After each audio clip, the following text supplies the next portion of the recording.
Hello, everyone, and welcome to another edition of the LGS Pod, the Soccer Shorts companion podcast, where we try to shine a spotlight on local grassroots soccer stories here in our hometown of San Diego, as well as across the country and around the world. I'm John Cross. I am the founder of Soccer Shorts, and with me tonight, as always, is our co-host, Dylan Wilson. Dylan, how are you doing tonight? I'm doing well. Really enjoyed the Barcelona-Inter Milan second leg of the Champions League today. It was one of the best That's games of crazy. football I've watched in a long time. Yeah, I was very fortunate that Yeah. I had a slow day at work and was able to watch that. How about As a good yourself? first leg, a good second leg, a good extra time period. I mean, that was, as you said, that was for a 2-leg series and just a match for today. That was quite outstanding, especially for a neutral, I think. Absolutely, yeah. It's those are two teams that I really couldn't be more neutral about. I have no strong feelings one way or the other about either of those teams. So it was a real treat today to get to watch that for sure. Right. And how about Yamal? I mean, what a I fantastic player. I still can't believe he's only 17. The way he Yeah. plays with maturity, but I don't know. I do wonder, because I think there's been maybe a little bit more understanding lately, but a general lack of understanding about the way that like early heavy professional minutes affects Right. players in the long run. I think the general consensus is that it's not good, though. I mean, you look at your Wayne Rooney's, your Raheem Sterling's, your Cesc Fabregas. These guys are all burned out by their early 30s. So I do wonder and hope even that some effort will be made to like manage his minutes, but at the same time, you know, how are you going to bench your best player in these big games? So I don't know. Right. Yeah. It's a good question. Good thing to kind of evaluate and watch over time. Reminds me of the evolution in baseball with pitchers. Yes, I was going to Yeah. say Tim Lincecum is a name that always comes up in these sorts of discussions. He was burned bright and hot as a pitcher, but you could tell from the way he did it, he didn't have a long time and he just disappeared. So Yeah. anyway, that's a tale Yeah. for another time, though. Right. Speaking of matches, you had mentioned at the end of last episode that you were thinking about going to the Wave match. Did you go? I did, yes. It was a little rainy, but we ended up going. Yeah, it was a good match, and they did win at the last second, which was nice. Um, Right. but it was a. Another. Sorry, go ahead. No, I was going to say another exciting finish.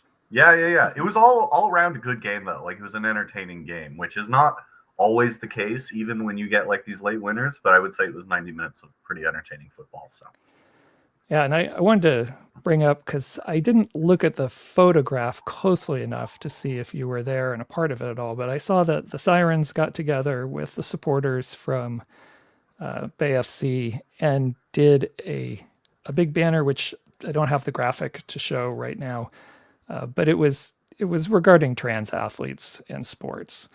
But it was good to see the two supporter groups coming together and giving out a positive message for trans athletes, because I know that has been a huge focus for the Sirens as a supporter group. So always good, I think, in cases like this, that you see the supporter groups coming together with a consistent message of support, where, as opposed to what we're seeing across the ocean in England with, the banning of transgender women athletes. And if I remember correctly, it's just transgender women athletes that are banned, and the changes and all the stuff that's going on there, and frankly in our country too, right? Certain states have putting out laws and banning stuff. So it was just, without getting into all the politics, it was good to see the supporters put that out on social media in support of everybody being able to play sport and be your own person. yeah, I did see that. I didn't see the pregame demonstration. I actually was kind of late to the game owing to the weather, unfortunately. But I did see on social media that I think all of the NWSL supporters groups put out statements this week or past weekend, which yeah, I really appreciated. It was a nice like bit of good news in a deluge of otherwise pretty shitty news, that we're getting used to these days. Right. So yeah, it's nice to remember that there are these spaces where people are like unabashedly going to protect the rights of others. And, it's weird in my lifetime. it feels like it's gone from like we've gone like to this like acceptance high point and like we're backtracking now, and it's Right. anyway. So yeah, it was very brave, and I was very proud to be a member of the Sirens when I saw that they were doing that. So Excellent. Well, in terms of you went out to go see the wave. I stayed home and watched. I mentioned that I was going to try to watch Bradford City to see if they made it up or not. I didn't know if you got a chance to watch on Saturday. Paramount Plus did a whip around show for all the promotion games and relegation games that were no, I happening in didn't. the I actually have EFL. no idea how the Bradford game went. So Oh yeah, yeah. it was great. They needed a win to guarantee a spot, and they left it till the 96th minute to score that game winner. And it was, for someone who is, I have to say, I'm fairly neutral on Bradford City. It's just, it was my dad's team. So there's a soft spot there. But I can't believe how much I was invested in that game for them. But they did end up pulling it out. There were some crazy scenes of when the goal was scored, there was a giant pitch invasion and the game was delayed for a good 10 or 15 minutes before they could resume and try to get those last couple minutes out of the way. But yeah, it was maybe a minute left in what they had added for additional time at the end of the match. So it was quite crazy. It was fun watching the whip around show, and I bring that up more, less about Bradford City going up to League One, but more about the idea of these whip around shows, and was super happy to hear that it got, I think, put out yesterday. At least yesterday is when I saw it. The Open Cup is going on tonight. I don't know if you've been watching any of the Yeah, games, I've but got it actually on right here. yeah, so we're in the round of 32 for the Open Cup tonight, Tuesday, as we record. But Wednesday, where there's more games, Paramount Plus is also doing a whip around show. I did not see that. That's Yeah, so fantastic. that's great news. Which I'll catch up on the games from tonight that we're missing.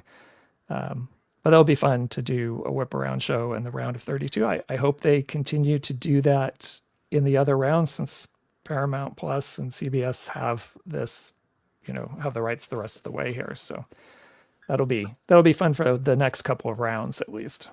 What a difference it makes when you've got a network promoting this product that they've ostensibly paid to have on their network. What a far cry it is compared to ESPN and whatnot in previous years. So that's fantastic. I hadn't heard that, and I love a whip around show because I find the multi-screen multicast thing like very overwhelming. So I vastly prefer the whip around show because you get the score bug Yeah, and the tables and stuff too. So right. yeah, nice. I'll have to check that out. Yeah, and that's your comment about promotion. I want you to remember that. That gets into one of our themes for our show this evening.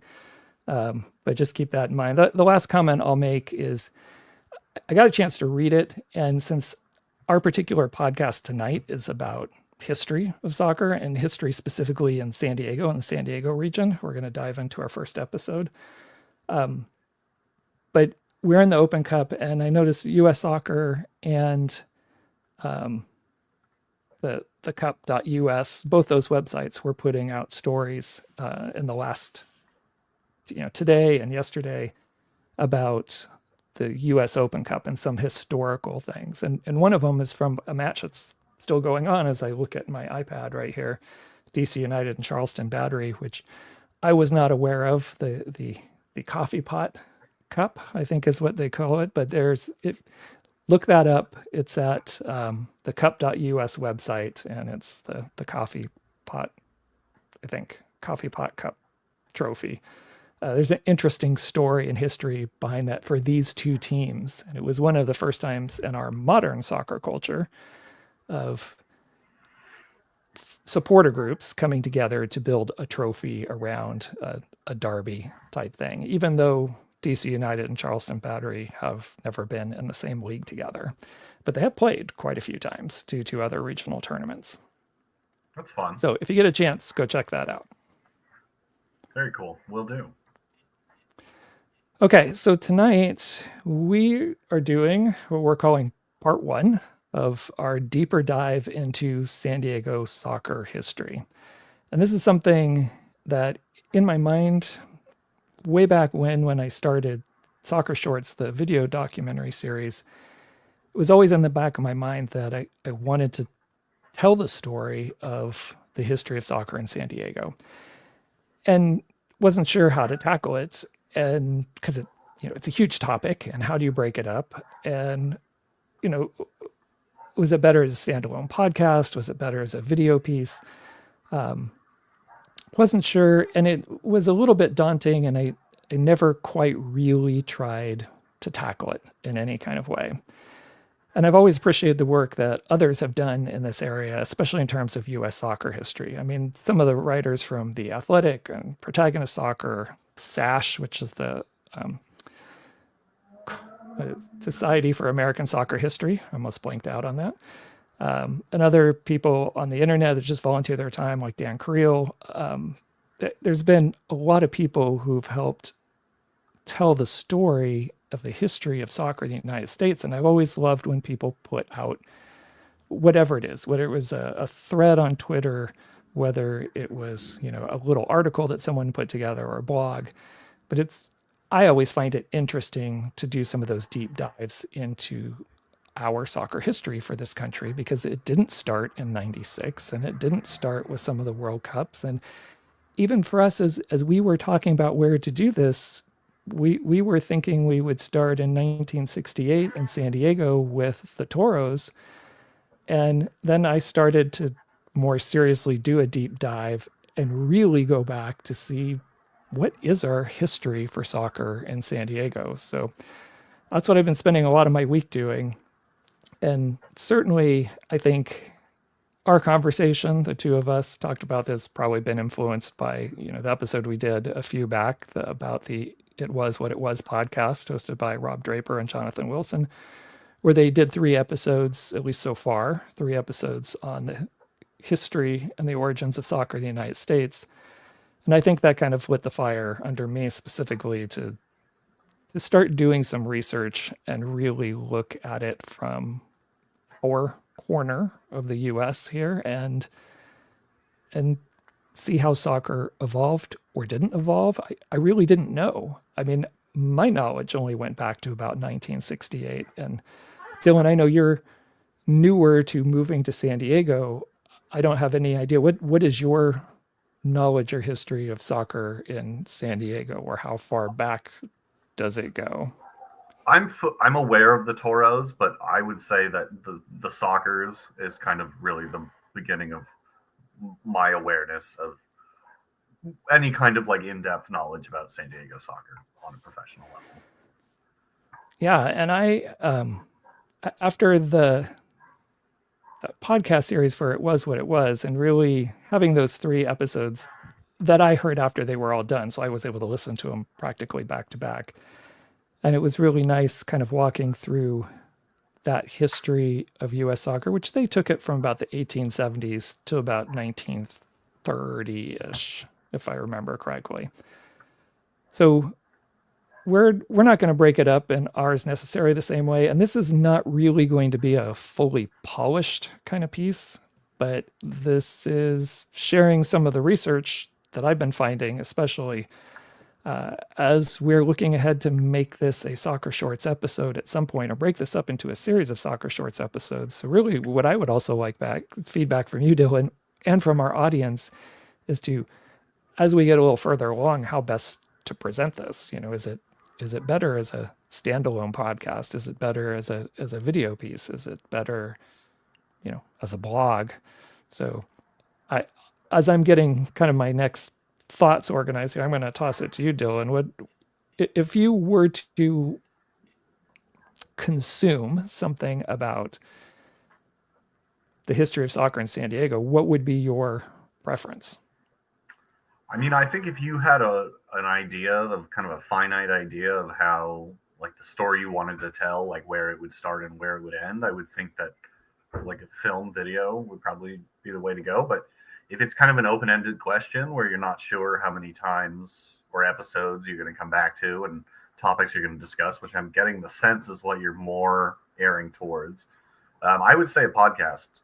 Maybe just like disparate episodes of this one, I don't know that you need a separate podcast necessarily. I think, you can, the way that some, like the It Was What It Was podcast, it's like it's a sub series within it, right? But it wasn't its own thing either. So I think that's probably the best case, just so people um, don't have to jump around to too many spots, unless again you have like a clear, finite idea, like beginning and end of what you want to tell. Then maybe a soccer shorts episode or two would be best. But if it's more of an open-ended question, which again is kind of the sense I'm getting, I think the podcast is the way to continue. Yeah, well, ideally long term, it's Right. something very discrete and definite. In this, I mean, this is really just the research phase. So it is likely going to be a whole series of episodes that, we won't do them necessarily one episode after another, but we'll call this one part one for our history of San Right. Diego, history of soccer in San Diego. Next week, we already know we're going to kind of recap the Open Cup matches from tonight and tomorrow. But we may pick it up again in a couple of weeks, or it'll be an occasional thing that we will share the research that we've come across, like we're going to do tonight, which I am super excited about because there are so many things as I dug into this that I found out that I had no idea, zero idea of. Even when I started, I didn't even know what I would possibly find. And I'll share some very quirky things that I found just in the time period we're going to look at, which for San Diego soccer will be from 1886 through 1910. That will be our first kind of range. And this is really what I could research very, very recently here and through old newspaper articles, mostly, to really get in and figure out what's going on. And I would say right now, I have way more questions than I have answers. But this will be fun to share some of the things that we have, and hopefully with our audience and others could help, maybe if something really piques interest, could help direct something that we might eventually do in a soccer shorts episode. All right, you ready to jump in? Yeah, let's do it. Okay, so not to put you too much on the spot, Dylan, but how familiar are you with your U.S. and world history from, say, 1850 to 1900, around that range? Because I think there's some themes and some ideas that we need to make sure everybody has their brain wrapped around, so that some of the stuff we're going to talk about makes sense within the context, rather than just say, oh, there was a team here or something else. I think understanding what was happening both in the world and the U.S. at the time is important to the story of how soccer developed in San Diego. Yeah, I would say I mean, I'm not like going to purport to be an expert, but I think I generally kind of have an idea of like what was going on, the general moves and trends of the world at that point. All right, so this is what I'm gonna ask, since I did a lot of this research, and I know you might just be seeing some of this tonight through some of our notes. Please feel free to jump in with any questions at any time as we go through here. You can help kind of play the role of the audience. Sure. And we can have some dialogue over these. But to me, as we look at this time period, there's lots of things going on, first of all. But one of the things that we need to look at, and these are in no particular order, but this is really, I mean, depending what history you look at or how people interpret it, some people talk about this time period kind of being the second industrial revolution or the second phase of the industrial revolution. But this is where we're really getting into mass production of things, right? Towns are getting bigger. We're starting to build some taller buildings, getting to our skyscrapers towards the end as we get to the turn of the century. But certainly bigger buildings, better construction, we've got tools. So we've got all this going on is one thing.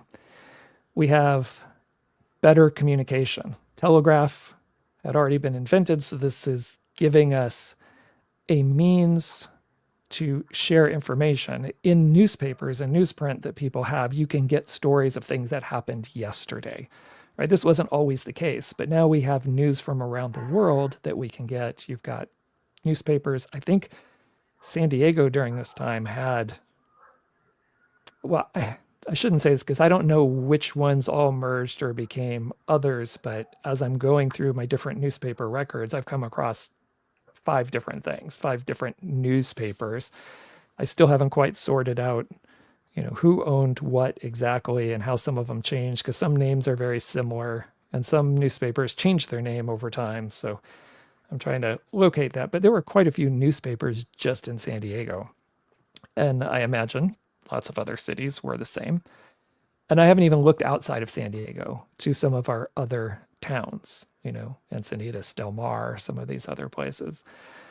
So we have much better communication than we've ever had, right? So we can share news stories from around the world. And that's going to be important here in just a second.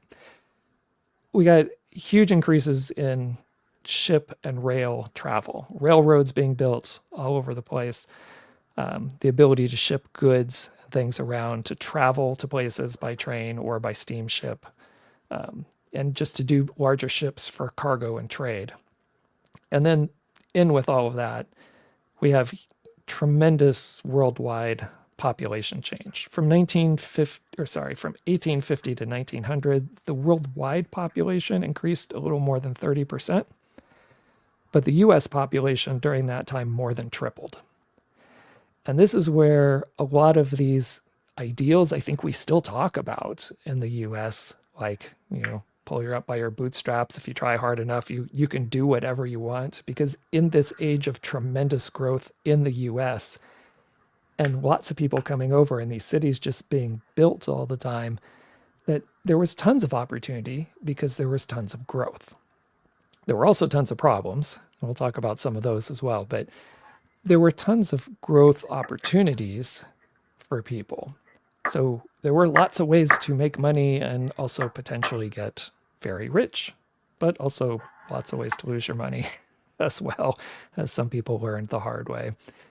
We also, during this time, were in a lot of different wars and interactions, and we'll talk about some of those things as well. So that's kind of a bigger context of the US, of what's going on during this time period. All right, so first, any questions before we move on to like how sport is going in the US at this point? No, I think I'm following so far. So. Okay. So because of these things, the growth in the US and lots of migration of people coming to the United States, you're getting ideas being brought to the US from around the world. And because of the communications and the ability to get wire news from around the world, you can get sports news from around the world, depending where you live. And because of our military activities, we have a lot of people moving around the country as part of their military activities. So we're getting a lot of change and new ideas being brought around the US. And in terms of sport, because of communication and because of the migration and because of the ease of travel, there's this need to codify rules. So everybody's playing by the same standards and the same rules. We saw this happen in soccer in England in the mid 1800s. And then some of those ideas of rugby and soccer get brought to the US, and they start being taken up by the colleges. And colleges are really booming. And you talk about your Ivy League colleges, your big historic colleges that I will say we think of in terms of American football. Your Northwesterns and, even out on the West Coast, your Stanfords, your Cals, all these big schools are playing sports. And because of the communications, people can follow what's happening for the Harvard-Yale football match or whatever it happens to be. So as we have all this migration and this codification of rules for sport, the sports and sports in general, the migration are really popping up all over the place. But colleges, what's happening at the college level really is the big method for the excitement and the interest for sport and new sport, especially in this country. So except for baseball might be the one exception that early on took on a professional realm and really dominated the major sporting activity. But when we think of basketball and soccer and rugby and American football and swimming and track and field and some of these other, they really all came through intercollegiate sports is how they really got spread. And then we had those competitions against each other. And then they were covered by the newspapers and they were shared across the country. So people got to follow what was going on in these sports. All right. Questions? Or are we still good here? Still good for now. All right. So one of the interesting things I found in doing this research and trying to figure out, okay, great, all this was happening. So where's the soccer in San Diego? Like, how does that come about? Well, San Diego also went through tremendous growth at this time period. And for people who know the name Horton, Alonzo Horton, was a big real estate developer, and this is the time frame where he bought his land and really started to build up what was then called the new San Diego, which is what we just think of. I'll loosely say it's not exactly this, but downtown, especially the gas lamp area. But we had all this new development coming in. We had rail coming into San Diego. We had lots of shipping. We had beautiful port, right? So we have military here. And what we find during this time period, especially towards the end, as we get closer to 1900, we see lots of popular sports, lots of boxing. We see tennis, we see golf, we see lots of cycling. I was surprised to see how many references I came across in newspaper articles to cycling competitions. So cycling, gridiron football, which they usually refer to as gridiron, or intercollegiate football is usually was the common name that I saw, at least in the newspaper articles around here in San Diego, to differentiate it from association football. And then baseball, of course. Baseball was by far the king of sports here in San Diego and throughout most of the West Coast, it seemed, at this time period. And we also here in San Diego, we had a huge influx of Brits and some expats that chose to stay, but the British were heavily involved down in Mexico in terms of building rail and trade going across the Pacific to India and using some ports. So we had a lot of activity with British ships and British sailors along the West Coast, especially the southern part, and especially here in San Diego. And the British had been playing soccer for quite a while, so we have that aspect of helping shape and influence what's happening here in San Diego. And then military-wise, we have this this arm of the military called Company D that gets stationed here in San Diego out at Ballast Point.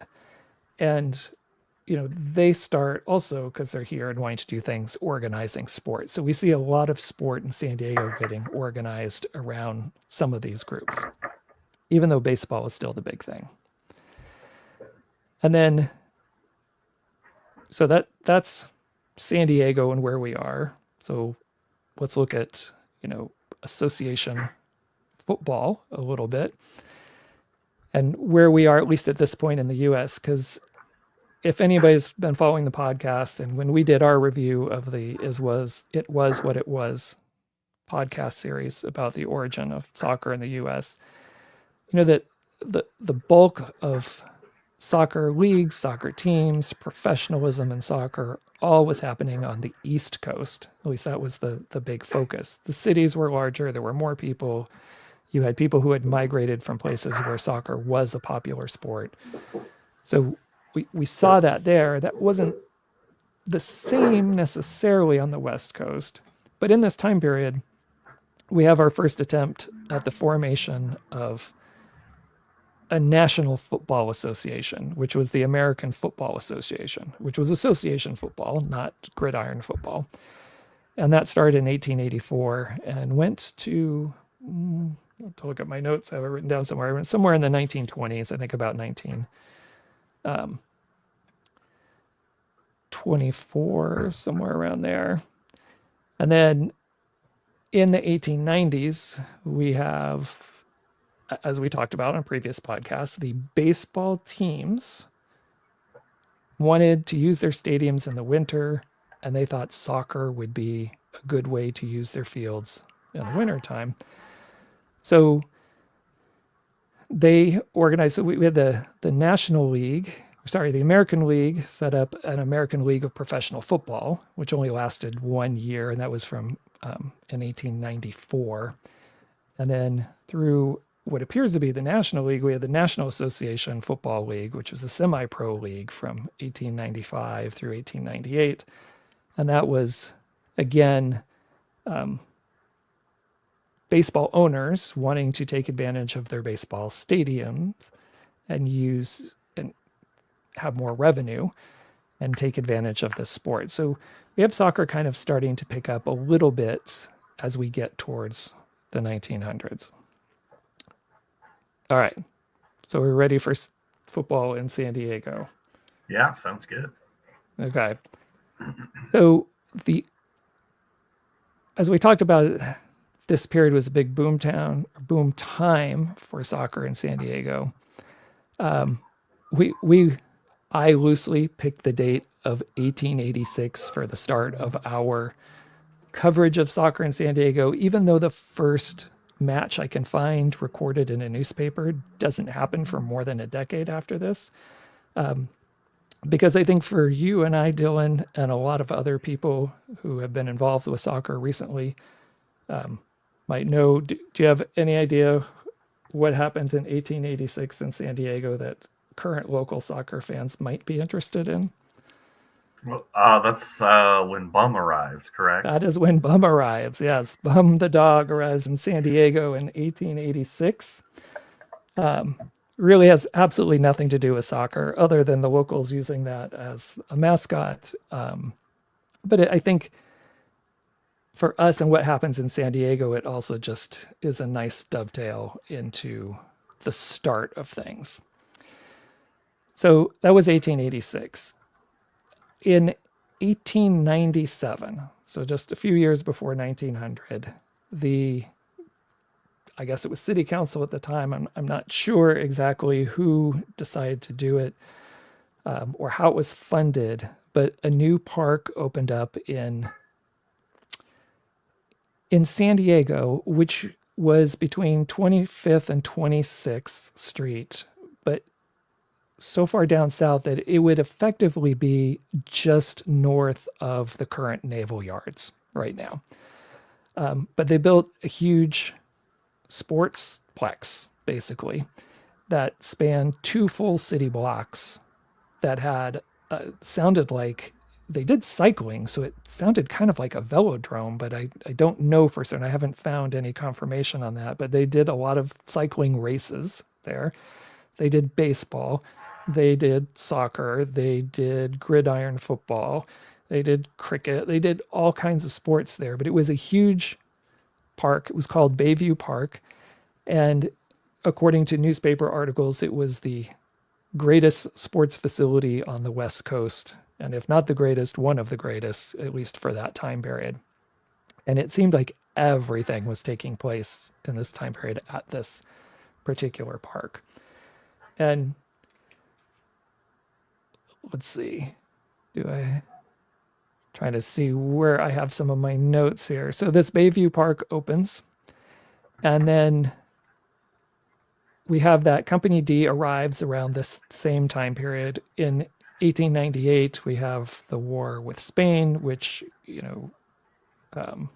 lasts only a few months. But it brought in more military to our region. So again, more people from other places. And in 1898, that same year in February, we have our first record that I can find. So there might be something earlier, but so far the first record I can find is from 1898 of an association football match played at Bayview Park.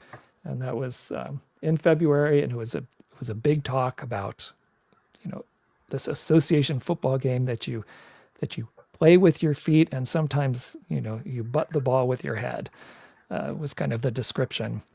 But they really made a big point to distinguish it from intercollegiate football, which at this point was fairly big in San Diego. There were lots of teams that traveled to LA to play, but there wasn't too much association football happening. But that's the first record I have. So 1898, we have a team. And then they play a few times, and you get that Section D that's in San Diego, this military group, also organizes a lot of sports. So you have these different groups of people that are just organizing teams to play each other.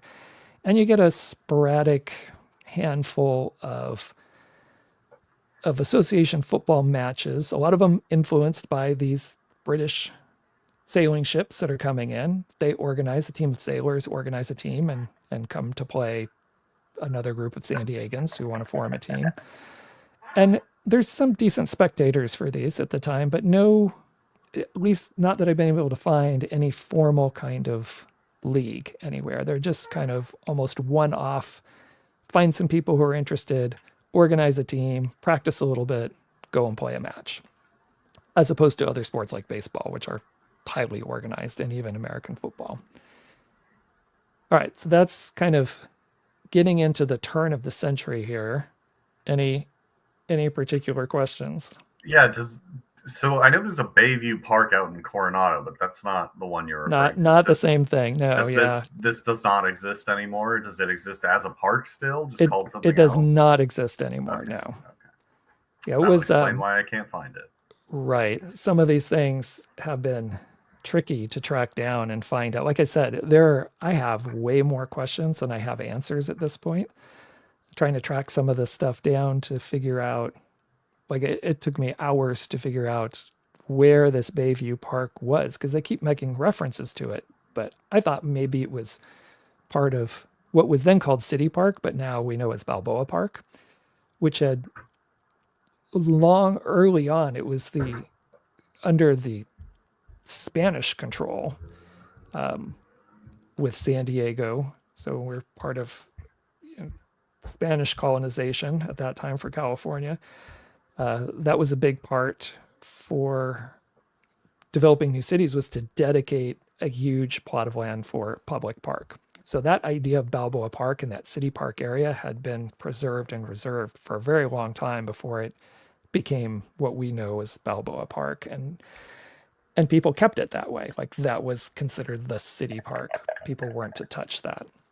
But it was hard to find out where this Bayview Park was. And then I finally found through the San Diego Historical Society some records from city government somewhere and talking about, this new park and where it was going to be and who was developing it and so forth. So that was finally one riddle solved. But supposedly at the time, it was huge.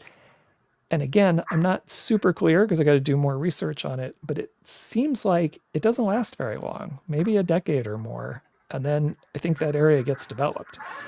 And some of the sporting stuff gets moved to the new high school, which is called Russ High School, which is eventually San Diego High School. And some of the athletic areas there, I think, because there's a lot of stuff as you start moving beyond 1910 that refers to the Russ Oval, which I'm guessing is a track and a field that is over there at the high school, which I'm not 100% certain, because this is, again, one of the questions I have. I don't know if this Russ Oval is what eventually turns into Balboa Stadium. But that's something I'll have to look at a little bit more. Right. Any other questions before we? No, that was it. I'm just looking at a map. That's all. Okay. So in order to look at the rest of like soccer in San Diego, because it was sporadic, especially up through 1905, is because, and this goes back to what you were talking about, being publicized. Sports media is, it loves American football. Americans and people who refer to themselves as American and being different than the rest of the world, they love American football because it's their sport. And for those who aren't super familiar with the history, soccer and rugby came over together kind of to this country, and you had different schools playing their own kind of versions of the sport. And as we started codifying rules around the sports of soccer and rugby, and people started changing the rules, that eventually became an Americanized version, which became what we understand as American football. So American football is gaining in popularity because it's its own unique thing. It's different than the rest of the world. We don't do it like Europe. I mean, it's so funny looking through these newspaper accounts and reading people's words, and just some of the same, I don't know, both xenophobic and nationalistic and different types of phrasing and ideas that you hear today still. You get certain columnists who just shun soccer because it is not an American sport, where football is an American sport. And that it's just funny to read them because like you could plop it into somebody's, you could think of someone who would actually say this today. So those are interesting to look at those. But in this time period coming up to 1905, American football is brutal. It is absolutely brutal. People are dying all the time. It's in the newspapers. There's stories about it. In fact, in 1905, there were, I don't know if I have it in here. I have to double check my notes here. Yeah, there were 19 deaths and 137 serious injuries. Now, I'm not 100% certain, but from what I'm reading on those things, sounds like we're talking about mostly just the intercollegiate game in one season. 19 deaths and 137 serious injuries. It is a brutal sport, and yet it gets tens of thousands of people to watch all the time. People are complaining about it in the newspapers. It's too violent. Well, you get two sides. One side is it's too violent. We shouldn't do these things. And other people like, toughens you up and makes a man out of you. It's the exact same things we hear today, with some people arguing about certain sports, or no, it's not that dangerous. So, and if you're a real man, you're going to play football. So you have these. That was the worst year ever. So it got really bad. This is before the forward passing game is developed in American football. And it even got to the point where Teddy Roosevelt was threatening to prohibit the sport, like ban the sport completely in the U.S. It was too dangerous. Basically told the colleges, like, you need to fix the rules and make this safer, or we're banning the sport completely. And there were people who were really hoping that that could happen, and some people arguing that, and soccer got a little bump here in around 1905 because of that. People, it was a safer sport. I mean, we've seen the same thing in my lifetime. Like, my parents didn't want me to play American football. It was too brutal and dangerous and get hurt. Go play soccer. Right? So this has been a common theme throughout the history of both of these sports in this country. And in 1905 through 1909, with gridiron football, they started to make rule changes. It got better. I mean, it got better by their standards because only 11 people died each of the next 2 years. And injuries went down some. But then they had a spike again in 1909. And, you even had other schools and groups. Like, there was a big rift among the colleges at this time to move away from American football. Some college president says, no, it's too dangerous. We're not doing this to our students. So when we talk about intercollegiate sports really help dictate what happens and what happens in a local area, you actually had Cal and Stanford Stanford definitely. I think Cal also did, but they made the switch and in 1906 didn't play American football. And I know Stanford, at least, because I wasn't able to follow up with Cal, Stanford switched to rugby for at least a decade and got rid of American football altogether because it was too dangerous. So that switched to rugby and soccer. They brought on soccer as well as an intercollegiate sport. But it was funny because in most of the stuff that I've read, especially in West Coast papers, and this is different than East Coast, right? Because when you and I did that review of It Was What It Was, they're talking about these hot spots in the New England corridor and these manufacturing towns with lots of migrants, and soccer was strong. Lots of people wanted to play. Here on the West Coast, things changed a lot depending on what the universities were doing. So that switch by Cal and Stanford to rugby, or the addition then of soccer as well, helped promote the game a little more on the West Coast and get more interest in it because they weren't playing, American football anymore. But again, in a lot of the newspaper articles I saw, that Stanford especially was looking at soccer to fill in the gap to keep people in shape so they could be ready for the rugby season. So one of the things I was shocked about was how strong and prevalent rugby was at this time in our country, especially on the West Coast. And in the Midwest, there were some schools. It was really the East Coast, where soccer was still a strong hotbed, was where American football was also really holding strong. But there was I'm going to have to look through my notes. I can't remember, but in one of these years, there was a meeting between most of the major universities, and there were, I don't remember the exact numbers, but like 70 on the one side to keep playing American football, but like 30 that were, no, we should switch and do something else like rugby. Oh, that's interesting. I didn't know that, but now that you mention it, it makes a lot of sense, because a lot of the historically most successful rugby programs at the collegiate level are West Coast schools. Cal, Stanford, to name two, but yeah. UCLA, St. Mary's College in Moraga is one of the as a really prevalent rugby program, and so these are all like West Coast schools that probably made that switch around that time. That's interesting. I never put that together, but it kind of makes sense in the context of that. Yeah, and this time also with the promotion of soccer, you get a lot of matches being played in and around San Francisco that are like a Canadian team coming down to play a collection of San Francisco All-Stars, and doing a soccer match. You have the same thing in LA happening. And, LA probably got more of that than San Diego because we're so close together, just like San Francisco probably got more things than maybe Oakland got. It's a port town. Well, I guess they both are, but it's you see a lot of reference to games and things happening in San Francisco in the Bay Area, and in Southern California, you really see LA kind of dominating the scene for soccer and rugby and all sports, really.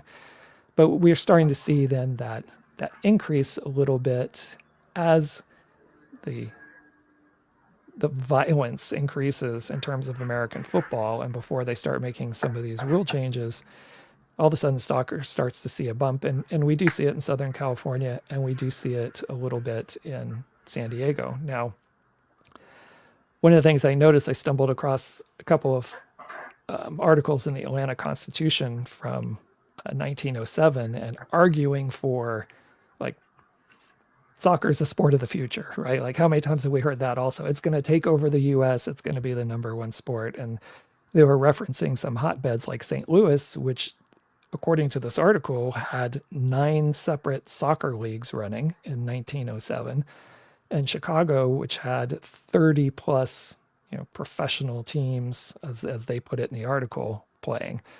So I didn't really get a chance to follow up and validate those.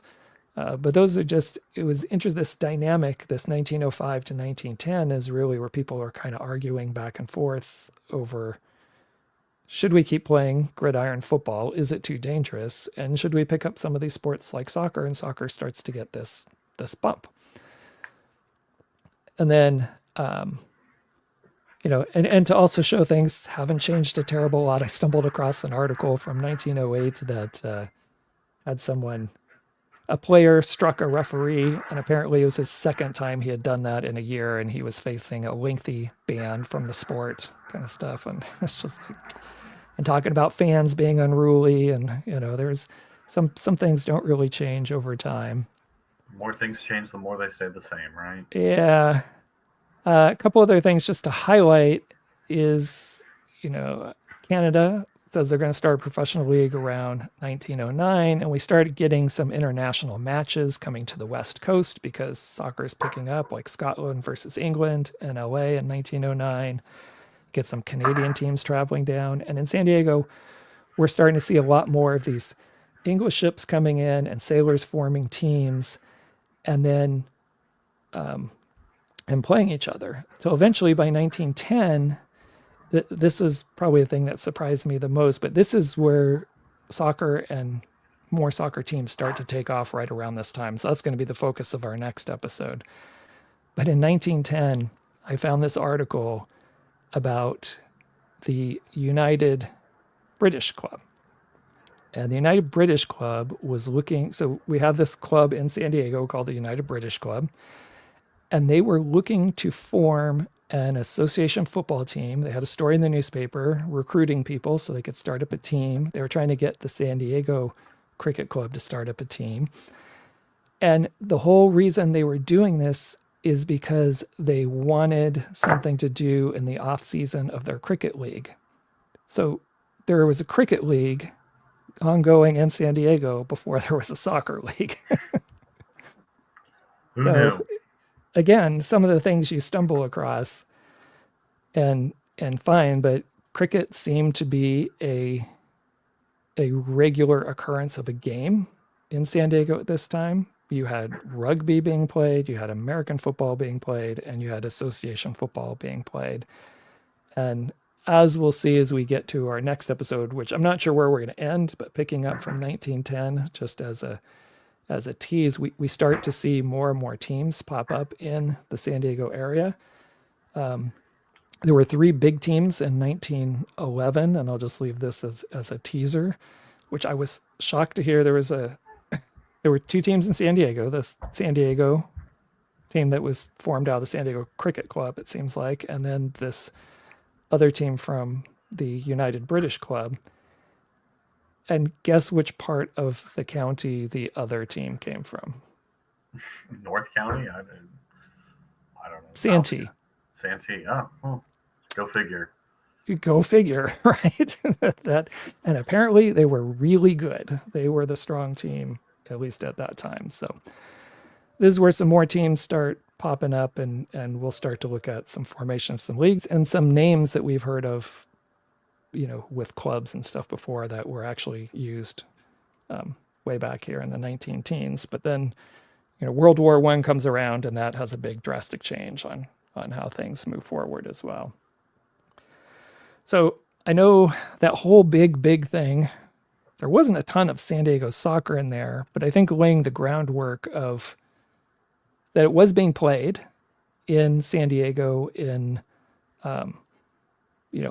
one-off kind of matches or clubs forming teams to then travel around and play other clubs. And because we're a port city, you had the San Diego team that was a club, and as traveling ships would come in, they would host these games, usually on a Sunday down at Bayview Park, and you'd get sometimes a few thousand people go and watch the association football match between the San Diego team and the traveling ship, that came through. So those are interesting features that I had no idea that those happened within San Diego. So I'm very interested to see how the next couple of decades play out, especially with what we know how soccer developed over on the East Coast and in the Midwest, especially in places like St. Louis. So interesting to see if it continues here or if we start to see some change.